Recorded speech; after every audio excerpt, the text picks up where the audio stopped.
sniper who had never missed a shot was getting ready to assassinate me. I was standing on stage, delivering my presidential campaign speech, when I noticed through a reflection that a rifle scope had already locked onto me. I didn't panic. Instead, I calmly calculated the bullet's trajectory. The shot rang out. I could have easily dodged the bullet, but I deliberately let it graze my shoulder, because being assassinated would only win me more public support. But no one could have imagined that just a year ago, I was nothing but a broke nobody. Back then, I thought of myself as a top-tier novelist. Yet after 3 months, I still hadn't written a single word. Even my longtime girlfriend chose to walk away from me. After that, I sank into a life of decay and self-pity. Until one day, I ran into Mike.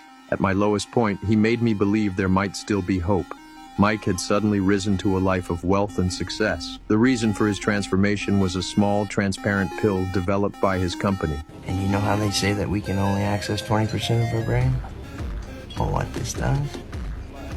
It lets you access all of it. I didn't believe him. I thought it was just some kind of new designer drug. But when I heard that one pill was worth $2,000, I decided to give it a try. Little did I know that one decision would completely change my life. When I got back to my apartment, I ran into my landlord, who wouldn't stop nagging about rent. Normally, I dreaded dealing with her, but this time, I felt my pupils dilating, my vision sharpening to the point where I could see every single strand of her hair. I could even hear the tiniest sounds around me, crystal clear. Just one glance at the book sticking out of her bag, and the words instantly replayed in my mind. It felt like everything was under my control. I quickly strung together the right words and calmed her down. She froze on the spot, completely stunned.